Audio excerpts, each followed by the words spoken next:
Secundaria segundo grado. Historia. Volver sobre los pasos dados.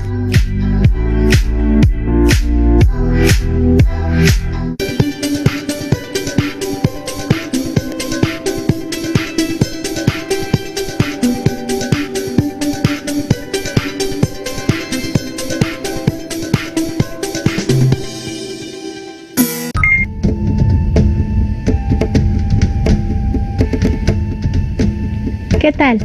Soy la maestra Alejandra Cruz. Es un enorme gusto darles la bienvenida a una sesión más de Aprende en Casa 2.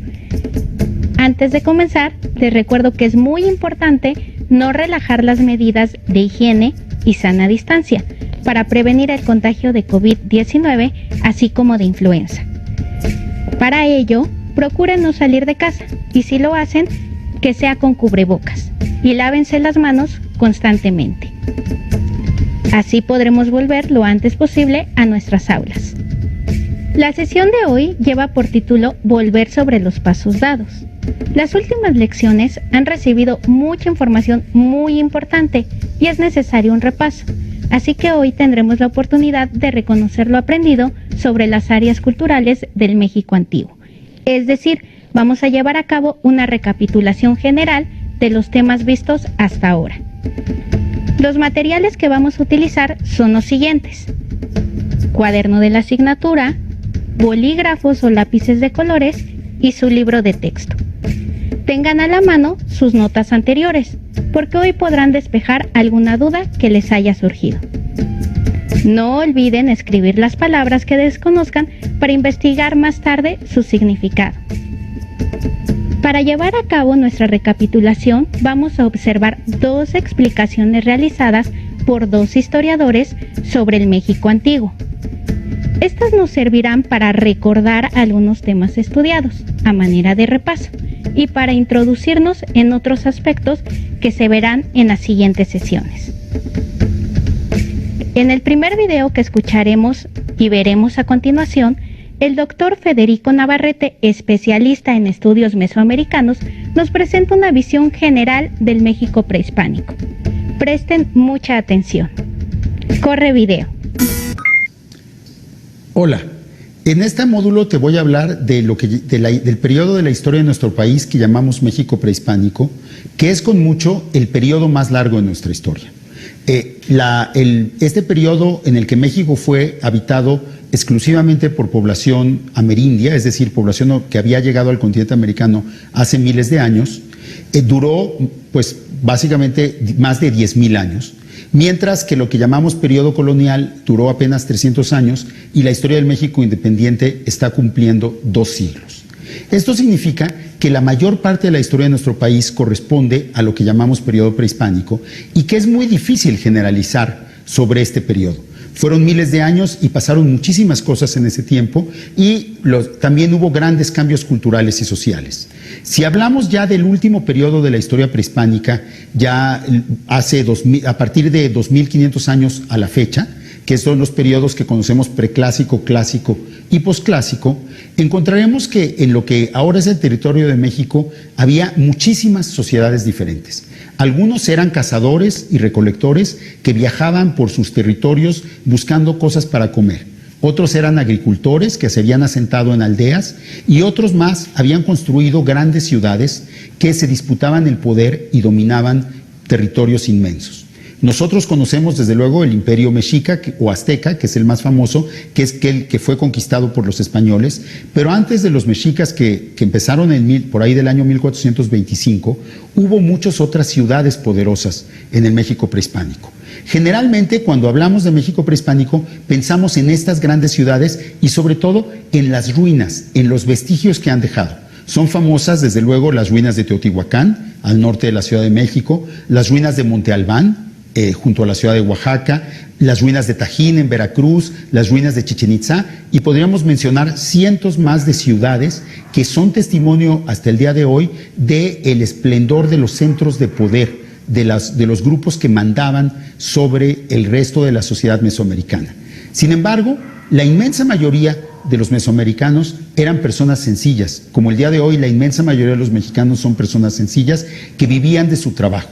que fundamentalmente cultivaban la tierra, cazaban, recolectaban y además tenían que pagar tributos, impuestos a sus gobernantes. Una característica de estas sociedades también era su gran diversidad. En el México prehispánico se hablaban decenas, si no es que centenares de lenguas diferentes. Y era muy frecuente que en los pueblos vivieran personas que hablaban diversos idiomas y que las personas crecieran hablando muchos idiomas. Por ejemplo, una mujer extraordinaria en nuestra historia, Malintzin o Marina, nació en un pueblo lulteco, hablando una lengua mijezoqueana, parecida al mije de hoy. Luego aprendió maya náhuatl, aprendió maya chontal, aprendió maya yucateco y finalmente aprendió español. Esa pluralidad lingüística, esa diversidad cultural es una de las características esenciales del México prehispánico. Otra característica de México, como todos sabemos, es su gran diversidad ecológica. Eso significa que en México hay zonas altas donde se produce maguey, por ejemplo, y zonas tropicales donde se produce cacao.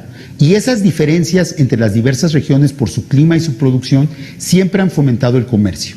El México prehispánico fue un mundo de comerciantes que se movían a lo largo de miles de kilómetros y como no había bestias de carga, no había caballos, no había burros y no tenía sentido construir carros de rueda, todas las cosas que se movían en Mesoamérica se movían a lomo cargadas por personas.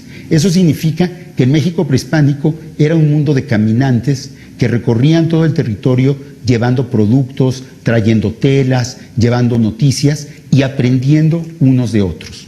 Lo que sí nunca hubo en el México prehispánico fue una sola religión, porque cada pueblo tenía sus dioses diferentes, y tampoco hubo un solo idioma o un solo poder. México siempre fue, en su largo periodo de historia prehispánica, siempre fue más bien un universo de muchas ciudades independientes, de pequeñas comunidades y un mundo en el que había un gran movimiento de personas y de ideas. Después, con la llegada de los españoles y de los africanos que vinieron con ellos, todo cambiaría, pero esta diversidad y esta pluralidad seguiría siendo, hasta el presente, una de las características esenciales de la vida mexicana.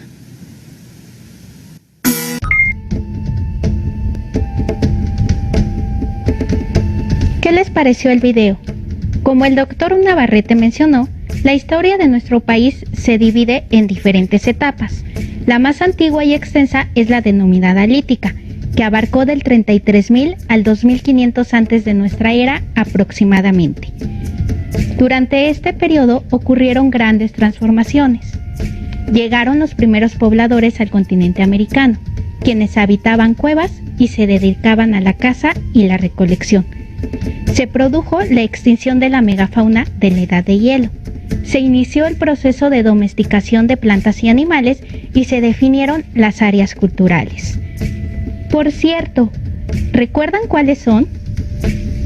Veamos el siguiente mapa para tenerlas muy presente y ubicar con mayor facilidad a cuál de ellas pertenece el estado del país en que cada uno de ustedes vive. En color naranja observamos Árida América, extensa región situada al norte del actual territorio mexicano y una parte del suroeste de Estados Unidos de América. En azul, inserta en medio de Árida América, se encuentra Oasis América, la cual se localizó en los actuales estados de Sonora y Chihuahua, así como el suroeste de Estados Unidos de América. Por último, en color verde está delimitada Mesoamérica, la cual comprendió al norte desde la Sierra Madre Occidental de Durango y Zacatecas, descendiendo hacia la cuenca del río Lerma, formando una especie de U y subiendo nuevamente hacia la Sierra de Tamaulipas, mientras que al sur se extendió hasta Centroamérica, en los actuales territorios de Guatemala, El Salvador, Belice, Honduras, Nicaragua y Costa Rica. Recuerden que las condiciones climáticas y el tipo de suelo determinaron la forma de vida de cada región, mientras en Árida América las lluvias escasas y los sistemas montañosos semidesérticos hacían prácticamente imposible cultivar, por lo que la mayoría de sus habitantes fueron nómadas. En Oasis América fue posible la canalización de corrientes de agua superficial y el almacenamiento de agua de lluvia, lo que permitió a sus pobladores asentarse en un solo lugar y desarrollar técnicas agrícolas. La vasta región que comprende Mesoamérica se caracteriza por la gran biodiversidad del territorio. Podemos encontrar desde extensos litorales marinos hasta altas montañas y altiplanos en el centro y el norte, cada uno con un gran potencial productivo y gran disponibilidad de materias primas específicas. Esta diversidad ecológica se vio reflejada en la de las culturas que la habitaron y propició el establecimiento de redes de intercambio. Volvamos a las etapas de la historia de México. La siguiente es la mesoamericana, que comprendió del año 2500 antes de nuestra era a 1521.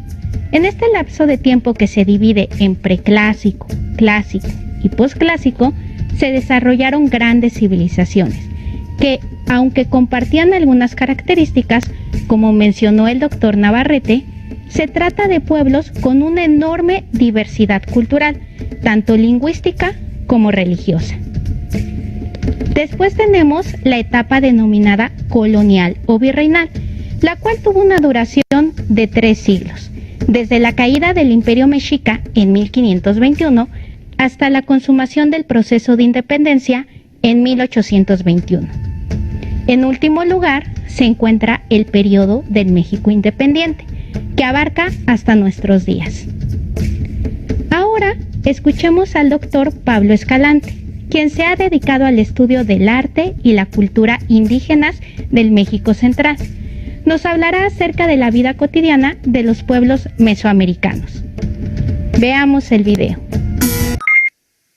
A veces, cuando pensamos en el México prehispánico o el México antiguo, que realmente equivalen los dos términos, estamos hablando de lo mismo. Lo primero que nos viene a la mente son las pirámides. A veces unas grandes esculturas como el famoso Tlaloc del Museo de Antropología, por ejemplo, o la gran escultura de la Coatlicue, o los paneles de la escultura de Palenque. Claro que el arte monumental de los pueblos de la época prehispánica nos llama mucho la atención, se ha recuperado en los sitios arqueológicos y es una parte muy importante de lo que recordamos cuando pensamos en nuestra etapa antigua. Ahora bien, es muy importante tomar en cuenta que las pirámides, la escultura monumental, representan solo una pequeña parte de lo que fue la vida de aquellas sociedades en donde había una gran variedad de actividades en torno a los templos, alrededor de aquel arte monumental. Fíjense, por ejemplo, cuando hablamos de Teotihuacán, yo siempre he escuchado esto, cuando las familias, sobre todo en el Valle de México,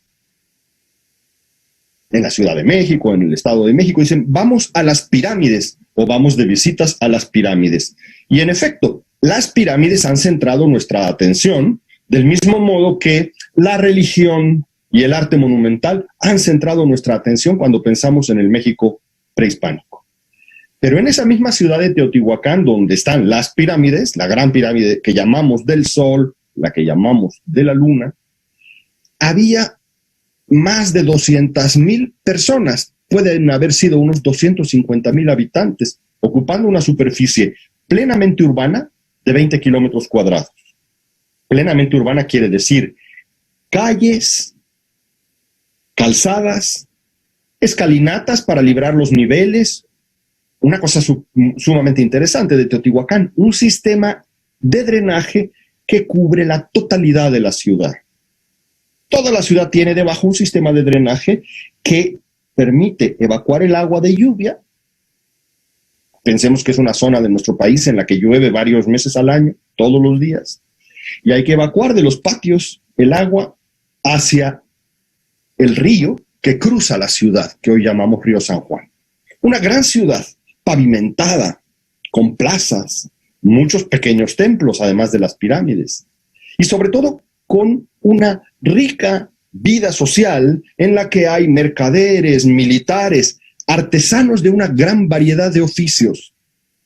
No se hubiera podido alcanzar la riqueza que observamos en la vida material de los pueblos del México antiguo, la variedad de trabajos artesanales, textiles, de cerámica, de piedras preciosas, no se hubiera podido alcanzar la sofisticación de los sistemas políticos y militares, la actividad comercial, si no hubieran existido las ciudades. En las ciudades se practicaba toda esta variedad de oficios, eran los espacios en donde se daba la diversificación de la actividad social. Además, eran lugares en donde ocurrían cosas similares a las que ocurren en otras ciudades de la historia. Hay gente con necesidades como las nuestras, que necesita construir una casa, protegerse de la intemperie, ir al mercado. Hay niños de los que se tiene que cuidar, que deben de recibir alguna enseñanza. Hay un orden jurídico que mantener, hay una ley, hay un orden, hay una policía. Entonces, es muy importante que sepamos mirar alrededor de los grandes monumentos y buscar esa historia que está allí también, que es la extensa historia de nuestro pasado prehispánico. En muchos casos, como el de Teotihuacán, los arqueólogos han podido descubrir estas calles, los muros de antiguos palacios. Hay mucha información que se ha obtenido en las excavaciones arqueológicas, en la exploración de los espacios mismos. Pero también mucha de la información que tenemos sobre la vida en el México antiguo procede de las fuentes coloniales, de las fuentes escritas y también de las fuentes escritas en caracteres jeroglíficos, en el caso de la región maya, que nos dan una información distinta y que nos permiten completar la imagen de la manera de vivir de la gente que vivía en todos estos espacios. Habrán oído hablar ustedes, por ejemplo, de la historia general de Nueva España de Fray Bernardino de Sahagún, uno de esos frailes que dialogó con los indígenas y pidió información sobre todas las actividades que se realizaban antiguamente, actividades, prácticas médicas, conocimientos de herbolaria, cómo comerciaban, cómo hacían los recorridos tan largos que para ir a comerciar a Guatemala o a Oaxaca, caminando, porque era la única manera de hacerlo. Y hay otras fuentes como la historia de la conquista de Bernal Díaz del Castillo, que también todos han escuchado alguna vez. Esas fuentes escritas, junto a la observación directa de los espacios arqueológicos, nos permiten ir formando una imagen de lo que fue la vida en el México antiguo, con toda su riqueza, con todo su interés. En esa vida descubrimos cosas similares a las que a nosotros nos interesan y nos preocupan, y descubrimos formas muy peculiares también de hacer las cosas, en las que se expresan las culturas del México antiguo. Esas fuentes escritas nos permiten, por ejemplo, reconstruir un día, reconstruir la vida común de la gente desde que amanece hasta que se pone el sol. Los pueblos prehispánicos eran muy religiosos. Casi cualquier práctica estaba de alguna manera ligada a su pensamiento religioso. Cuando despertaban, hacían la primera ofrenda. Cuando llegaba la noche, hacían el último rezo. Así era la vida diaria de la gente. Y hay muchos momentos en los cuales se necesita algún conjuro mágico, alguna ofrenda, alguna expresión religiosa. La mañana, para los pueblos mesoamericanos, empezaba con la ofrenda de copal en el fuego. Eran las mujeres las que tenían que avivar las brasas de la hoguera para dejar caer, que crepitaba en cuanto entraba en contacto con el fuego y empezaba a producir el humo aromático, que era la primera ofrenda del día, el copal en la fogata. Temprano todos toman algo. Es un desayuno realmente muy breve, más bien es beber pozol. El pozol, las diferentes formas de pozol o de pozole, pues es agua con maíz molido y algunas otras semillas, a veces fría, a veces tibia. Era la bebida bastante nutritiva con la que se comenzaba el día.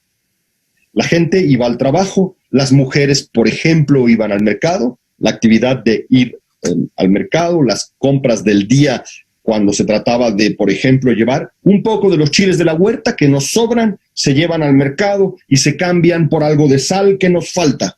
Esa actividad cotidiana, elemental, la hacen las mujeres que van a la plaza de mercado, mientras los hombres van, por ejemplo, a cortar leña al bosque. Y si van en grupo, irán cantando, porque sabemos que se acostumbraba esta canción de trabajo como parte del acompañamiento colectivo de la labor en las jornadas. Algunos irán a la milpa. En la milpa realizarán las diferentes actividades que permiten el crecimiento y protección, sobre todo del maíz asociado a la calabaza y al frijol, que era el patrón más común en los pueblos antiguos de Mesoamérica. Sabemos que otras mujeres permanecen en casa porque tienen que cuidar de los bebés, tienen que cuidar del corral donde están los guajolotes y la huerta. Mencionaba hace un momento los chiles. Chiles, hierbas de olor, tomates, son cosas que se cultivan más bien cerca de la casa, en la huerta doméstica, no en la milpa. Y esa es una labor fundamentalmente de las mujeres. Y algunos conocimientos medicinales, por ejemplo, y de las propiedades de las hierbas, precisamente derivan de esa práctica, de esa cercanía con la huerta y de esa actividad a lo largo de la jornada. En la tarde sabemos que la gente retorna a su casa. Incluso en algunas ciudades había un toque de queda cuando se ponía el sol. No, la gente no podía salir a la calle. Sonaban unos tambores y empezaba la guardia a recorrer y vigilar para evitar que se produjeran aglomeraciones o disturbios. La gente se reunía en sus barrios y en sus casas. Sabemos que se reunían los hombres después de la jornada, se sentaban en cuclillas, platicaban, hacían bromas, puntos de interés público, de interés del barrio. Y en el crepúsculo, podríamos suponer que hacia las 6 de la tarde, se sienta la familia. Es decir, las familias, porque generalmente son varios hermanos y sus hijos que se reúnen en el patio y comen las cosas que conocemos bien, porque muchas de ellas hasta el presente las comemos nosotros.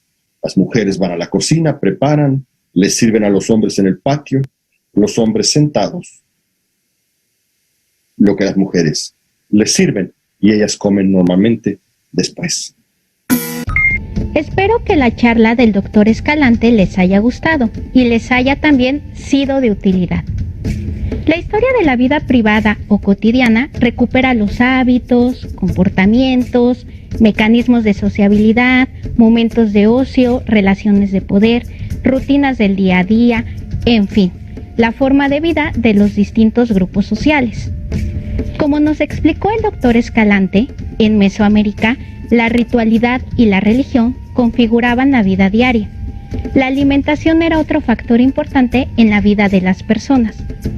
¿Notaron que muchos elementos gastronómicos mesoamericanos siguen consumiéndose en la actualidad? También resulta interesante conocer cuál era la división del trabajo por roles de género. Los invito a continuar reflexionando acerca de las sociedades prehispánicas y su vida cotidiana. ¿Encuentran similitudes con la sociedad actual? Para concluir nuestro repaso, observemos el siguiente mapa conceptual. En él se señalan los periodos en que se divide la historia de Mesoamérica y los procesos más importantes que acontecieron en cada uno. Por ejemplo, en el preclásico se adoptó la agricultura como medio de subsistencia y se generalizó la vida sedentaria. Se establecieron las primeras aldeas, se registró un importante aumento demográfico y se inventó la escritura. Durante el clásico se consolidó el proceso urbano por toda Mesoamérica, se colonizó el norte, se experimentó una diversidad regional y se erigieron grandes ciudades-estado hegemónicas como Teotihuacán. El posclásico se caracterizó por el incremento de los conflictos bélicos. Surgieron unidades políticas complejas como la Triple Alianza, misma que extendió sus dominios a través de conquistas y de la imposición de sistemas tributarios. También observamos en el mapa las 6 zonas culturales en que se dividió Mesoamérica: norte, occidente, altiplano central, Golfo de México, Oaxaca y sureste. Y algunas de las características generales que compartieron sus habitantes, como son estratificación social, religiones politeístas, numeración vigesimal, cuentas calendáricas de 260 y 365 días y el juego de pelota. Les sugiero elaborar un mapa conceptual similar para que tengan sintetizada la información. Hemos llegado al final de la sesión. Antes de despedirnos, les vamos a proponer un reto semanal. En su cuaderno, elaboren una tabla como la que observan en pantalla. Se trata de un cuadro SQA, el cual nos permitirá relacionar los conocimientos que ya poseen sobre la historia prehispánica y los que van a construir en las próximas sesiones. En la primera columna respondan: ¿qué sé sobre la historia del México antiguo? En la siguiente columna anoten la pregunta: ¿qué quiero saber? Y en la última, que responderán al final de la semana, ¿qué aprendí?